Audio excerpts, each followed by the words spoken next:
Bonjour à tous. Bonjour. Bonjour. Voilà, nous sommes le lundi 30 mars. Aujourd'hui, ça fait déjà plus de 15 jours que les enfants n'ont plus classe. Et nous sommes donc tous un peu confinés. Et nous avons appris avec regret le décès du père Claude Jourdan, qui est mort du coronavirus et qui était curé de Puteaux entre 1973 et 1977. Il était juste avant le père Pierre Benoît. Alors dans l'ouvrage L'histoire de la paroisse de Puteaux, nous avons trouvé quelques lignes à son sujet. Il a été ordonné en 1953, il avait 24 ans, attaché à la mission ouvrière. Claude Jourdan poursuit une belle carrière professionnelle qu'il n'abandonnera pas, en étant ingénieur à Saviem à Suresnes. Voilà, malgré ses occupations professionnelles, il s'est assuré sa responsabilité ecclésiastique à Puteaux. Vous verrez aussi page 190, et puis il y a peut-être d'autres pages que vous saurez dénicher dans cet ouvrage de l'histoire de la paroisse de Puteaux. Nous allons prier pour lui aujourd'hui, et puis bien sûr dimanche prochain. Et l'évêque priera pour lui mercredi. Nous avons reçu aussi un message qui nous pose des questions, savoir comment se déploie la vie pastorale. Alors le père Otané va nous formuler quelques questions, on va essayer d'y répondre. Voilà, donc une personne au moins, et peut-être beaucoup plus, se demande comment on vit la pastorale ordinaire. Alors je lis les questions qui nous ont été envoyées. La première tourne autour des obsèques. Comment se déroule-t-elle? Les familles sont-elles accompagnées à distance par les équipes habituelles? Est-ce que les célébrations ont lieu en effectif réduit? Est-ce que après ces événements, les familles pourront-elles bénéficier d'une autre cérémonie? Alors, je dirais ce qui concerne directement notre paroisse, plutôt on n'a pas eu beaucoup d'obsèques. Jusqu'à maintenant, nous avons eu 2 obsèques.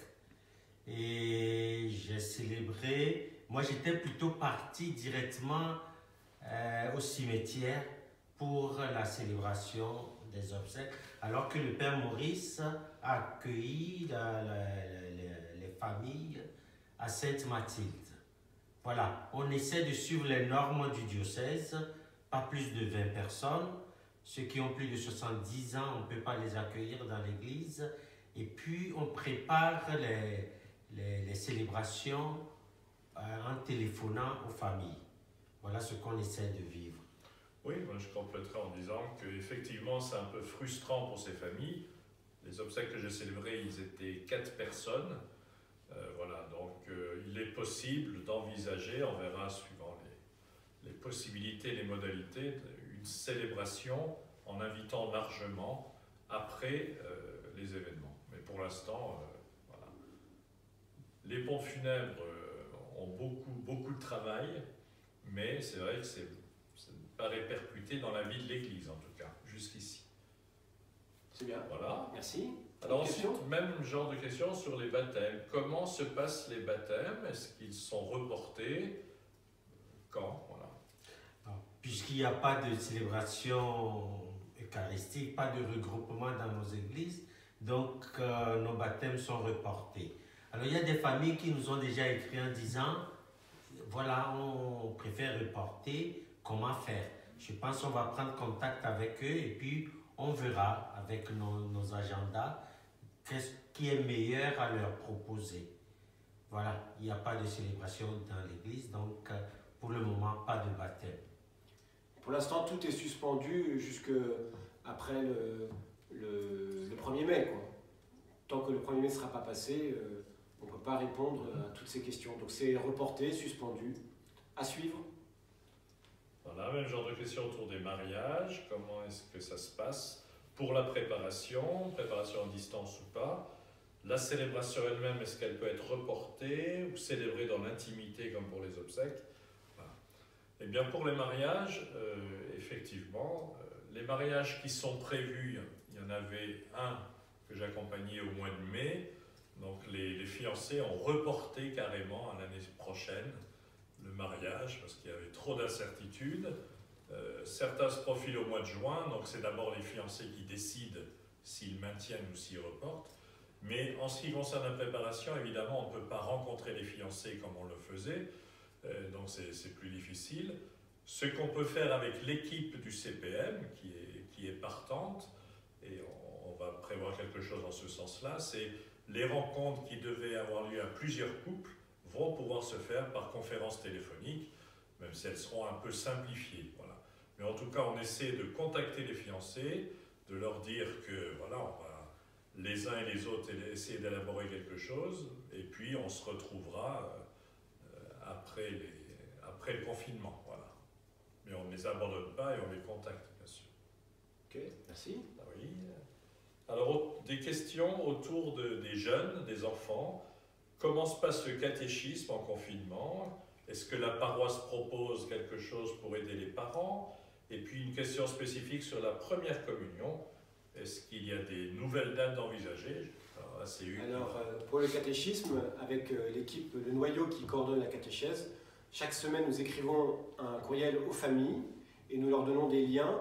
Vous trouverez ces liens aussi sur le site de la paroisse, vers le site du diocèse et vers le site Théobule. Et puis nous avons donné aux parents les coordonnées des catéchistes pour qu'ils puissent les contacter. Et dans un prochain temps, j'aimerais qu'on puisse aussi contacter chaque famille pour prendre des nouvelles. Pour ce qui est des premières communions, la première célébration a été reportée. Donc pour l'instant, les dates de première communion sont toutes maintenues, sauf que la première qui était en avril a été reportée en juin. Voilà, mais les familles sont informées. Voilà. Et enfin, pour les jeunes. Oui, pour les jeunes, donc les 6e, 5e et puis aussi les 4e. Alors il y a des liens qui sont envoyés, ils ont leur groupe de WhatsApp, alors les animateurs leur envoient des liens de vidéos sur le carême, l'Eucharistie, et BD sur l'entrée de Jésus à Jérusalem, sur Pâques, et puis voilà. Mais pour ceux qui se préparent pour la confirmation, l'équipe des confirmants, c'est-à-dire Daniel et puis Jean-Raphaël, chaque samedi, on a déjà fait 2 rencontres par vidéo où on a pratiquement 2 heures de cours, de rencontres avec les jeunes d'échange pour se préparer pour la confirmation.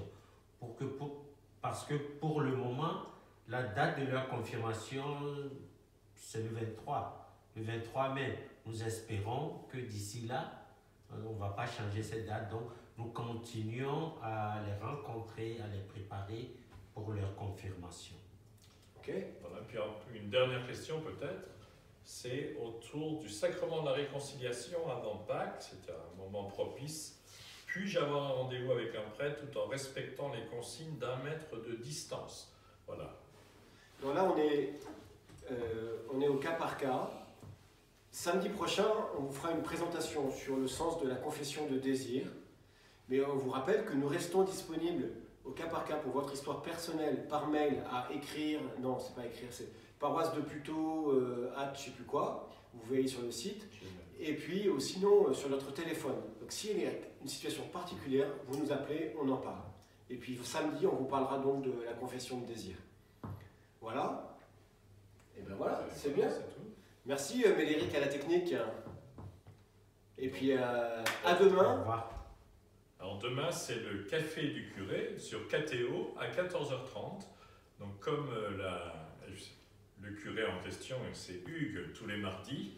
Voilà, donc vous pourrez le voir. Et donc le lien sera mis sur le site. Vous pourrez suivre en direct ou en replay après. Bonne semaine. Bonne journée. Au revoir.